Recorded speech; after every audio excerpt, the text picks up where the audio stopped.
My name is Marcus Chen, I'm 34 years old, and I made $7 million from Bitcoin before dying in a car crash on December 8th, 2024. What Jesus showed me about the future of money in 2030 will terrify every American who values their financial freedom. 6 months ago, I was living what most people would call the perfect life. I owned 3 luxury cars, a penthouse in Manhattan, a beach house in the Hamptons, and enough cryptocurrency to retire 10 families. My Instagram showed exotic trips, expensive watches, and captions about financial freedom and being my own bank.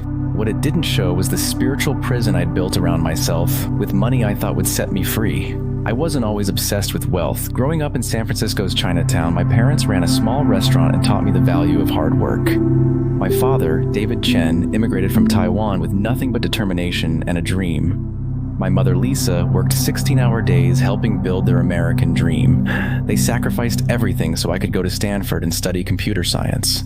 But somewhere along the way, I became everything they didn't understand. While they counted dollars and quarters from their restaurant, I was trading digital assets worth more than their entire life's work. They'd ask me to explain Bitcoin, and I'd get frustrated trying to describe blockchain technology to people who still preferred cash transactions. I discovered cryptocurrency in 2017 when Bitcoin was still under $10,000. I was working as a software engineer at a tech startup, making decent money but feeling trapped in the corporate rat race. When I first read the Bitcoin white paper, it felt like finding a secret door to financial freedom. Here was money that no government could control, no bank could seize, no inflation could destroy.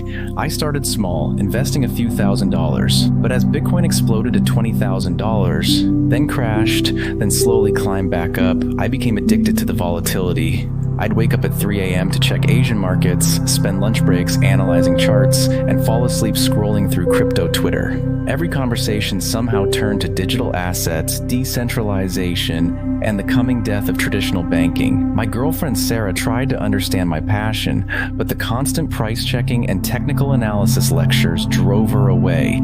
She told me I'd become obsessed with money in a way that scared her. I dismissed her concerns, convinced she just didn't understand the revolutionary nature of what was happening. When Bitcoin hit $60,000 in 2021, my portfolio exploded. I quit my job, started day trading full-time, and began living off my crypto gains. I moved to Manhattan, bought the penthouse, and started living like the millionaire I'd become. Every pump in price felt like validation that I'd figured out the secret to wealth that others missed. But 22 was brutal. The crypto winter wiped out millions from my portfolio. I watched coins I'd bought at peak prices lose 80% of their value. Friends who'd gotten into crypto because of my enthusiasm lost their life savings. The stress was unbearable, but I held on, convinced this was just another cycle before the next massive bull run. I was right. 2024 brought the biggest crypto rally in history. Bitcoin hit $150,000 and my altcoin portfolio exploded. Suddenly, I was worth $7 million. I felt vindicated, brilliant, unstoppable. I'd beaten the system, achieved financial independence, and proven that the future belonged to those brave enough to embrace digital money. December 8th, 2024 started like many others. I just closed a massive trade that netted me another $2 million, and I was driving to dinner in my new Lamborghini to celebrate. I was on a video call with a crypto influencer discussing how traditional banking was about to collapse and how we early adopters would inherit the financial world. I remember feeling invincible as we talked about governments desperately trying to create their own digital currencies to compete with Bitcoin. We laughed about how central bank digital currencies would fail because they lacked the decentralization that made crypto valuable. I felt like I was part of an elite group that understood the future while everyone else clung to outdated financial systems. That's when the semi-truck ran the red light. The impact was immediate and devastating. My Lamborghini spun across 3 lanes before slamming into a concrete barrier. The last thing I remember was looking at my phone, which was still showing my crypto portfolio worth $47 million, as everything went black. But death wasn't the end. It was the beginning of the most important education of my life. I found myself floating above the accident scene, watching paramedics work frantically on my broken body. The expensive car was destroyed, my phone shattered, but somehow I felt more clear-headed than I had in years. All the constant market anxiety, the price-checking addiction, the stress of managing millions in volatile assets, it was all gone. Then I was being pulled upward through what felt like layers of reality until I found myself in a place of indescribable peace and light. The first thing I noticed was the silence. Not the absence of sound, but the absence of the constant mental noise that had dominated my thoughts for years. No price alerts, no portfolio anxiety, no market analysis running through my head. Jesus was waiting for me in that realm of light. I recognized him immediately, though he looked nothing like the Western depictions I'd seen in churches. His presence radiated a love and authority that made me understand why people throughout history had given up everything to follow him. When he said my name, I felt truly seen for the first time in years, not as a crypto millionaire or a successful trader, but as Marcus, the son David and Lisa Chen had raised with values I'd somehow lost along the way. I started to tell him about my success, about how I'd made millions and achieved financial freedom. But he just smiled with such infinite compassion that I realized how empty my achievements suddenly seemed in the presence of eternal love. He told me he had something important to show me, something I needed to take back to warn others. I asked him if this was about greed or materialism, expecting a lesson about the love of money being the root of evil. But what he showed me was far more specific and terrifying than any moral teaching. Suddenly, we were standing in what looked like a massive control room filled with screens showing financial data from around the world. But this wasn't any earthly financial center. This was a spiritual command center where I could see the real forces behind global monetary systems. Jesus showed me how every Bitcoin transaction, every blockchain record, every digital wallet was being monitored and cataloged by systems I'd never imagined. What I thought was decentralized and anonymous was actually creating the most detailed financial surveillance network in human history. He revealed that the very technology I'd celebrated as liberation from government control was being used to prepare for unprecedented financial control.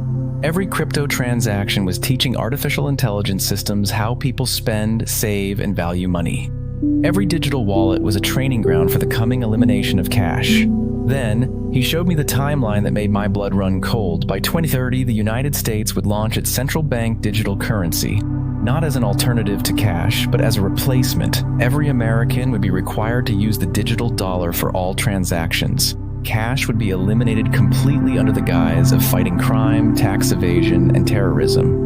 But the real purpose was control that would make Communist China's social credit system look primitive. Every purchase would be monitored, every financial decision analyzed, every citizen's spending power controlled by algorithms that could be adjusted based on behavior, beliefs, or compliance with government mandates. Jesus showed me how the system would work. Refuse a vaccine mandate? Your digital wallet would be limited to essential purchases only. Attend a church the government deemed extreme? Your ability to buy fuel or travel would be restricted. Donate to the wrong political candidate? Your children's access to education funding would be blocked. The truly terrifying part was how seamlessly it would be implemented. People who had grown comfortable with digital payments, online banking, and cryptocurrency would barely notice as cash disappeared. They'd been conditioned to see digital money as convenient, modern, and secure. He showed me massive data centers where artificial intelligence systems analyzed every transaction, building psychological profiles of every citizen. The AI could predict behavior, identify dissidents and chumjins, and control entire populations through financial incentives and restrictions. I watched as small businesses were forced to close because the algorithms determined their owners had unacceptable political views. I saw families unable to buy food because their social credit scores dropped below acceptable thresholds. I witnessed churches shutting down as their digital donation systems were deactivated for preaching messages that challenged government policies.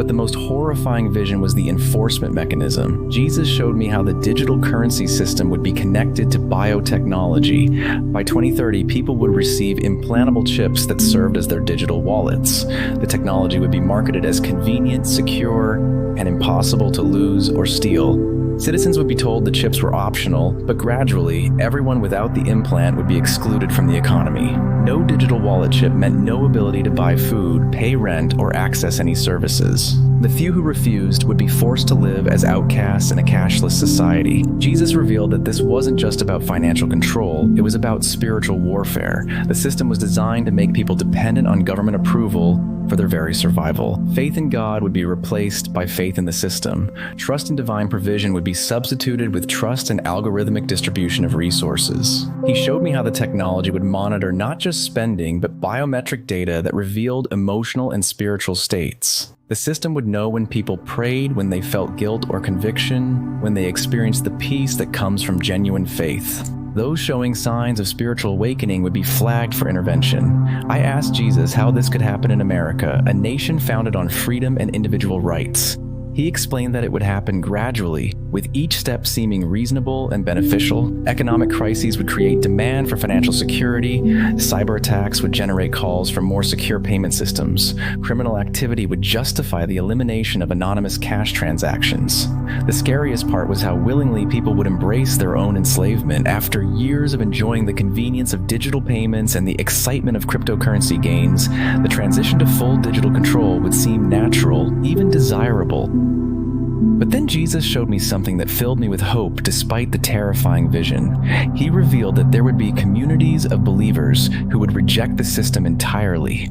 They would return to barter, local currencies, and mutual aid networks based on trust and relationship rather than digital monitoring. These communities would face persecution and hardship, but they would experience the freedom and peace that comes from depending on God rather than government systems.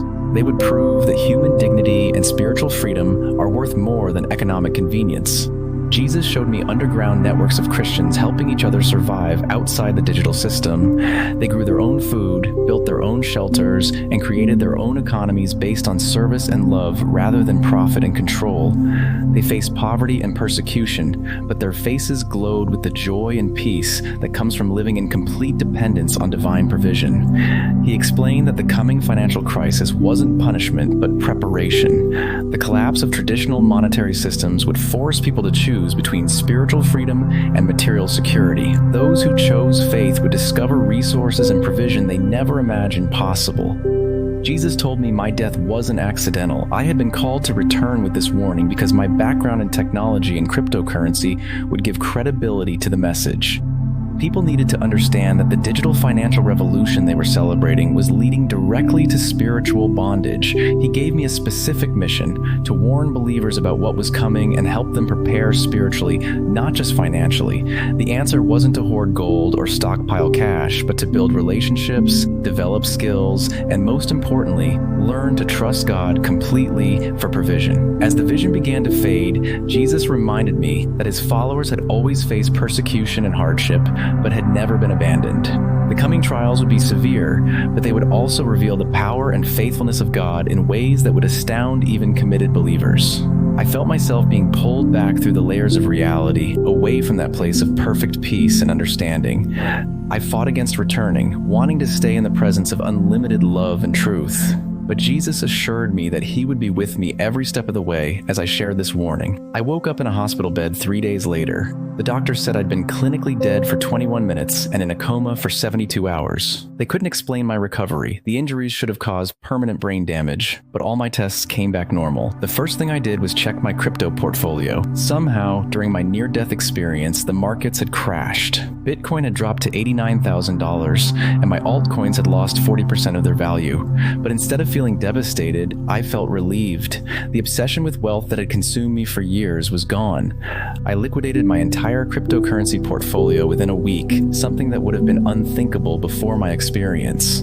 I paid off my parents' restaurant mortgage, donated millions to ministries serving the poor, and kept only enough to live modestly while sharing this message. My crypto influencer friends thought I'd lost my mind. They couldn't understand how someone who'd made $47 million from digital assets could suddenly warn against the very technology that had made us wealthy. But I'd seen the end game, and no amount of money was worth participating in humanity's financial enslavement. Now I travel speaking at churches, conferences, and anywhere people will listen. I explain how the cryptocurrency revolution is being used to condition people for total financial surveillance. I warn about the coming digital dollar and the spiritual implications of a cashless society. The response has been mixed. Some dismiss me as a traumatized accident victim who's lost touch with financial reality. Others, especially those who understand both technology and biblical prophecy, recognize the truth in what I'm sharing. They see how the pieces are falling into place exactly as I described. I've connected with networks of believers who are already preparing for what's coming. They're learning traditional skills, building local communities, and most importantly, developing unshakable faith in God's provision. They understand that the choice between convenience and freedom is really a choice between two kingdoms. If you're watching this and you're invested in cryptocurrency, I'm not telling you to panic sell everything, but I am urging you to understand what you're really participating in. Every Bitcoin transaction, every blockchain record, every digital wallet is helping build the infrastructure for unprecedented financial control. More importantly, I'm calling you to examine where your real security lies. Is it in your portfolio balance, your investment strategy, or your ability to time the markets? Or is it in your relationship with the God who feeds the birds and clothes the flowers? The financial system as we know it is going to collapse. That's not a prediction. It's a promise from someone who's seen the timeline. You can prepare for that collapse by accumulating more digital assets, or you can prepare by learning to trust in provision that can never be hacked, stolen, or controlled by algorithms. My name is Marcus Chen. I made $7 million from cryptocurrency and lost it all when I gained something infinitely more valuable. The knowledge that true security comes from the one who owns everything. The coming financial apocalypse will separate those who trust in money from those who trust in God. Choose wisely. Your eternal freedom depends on it.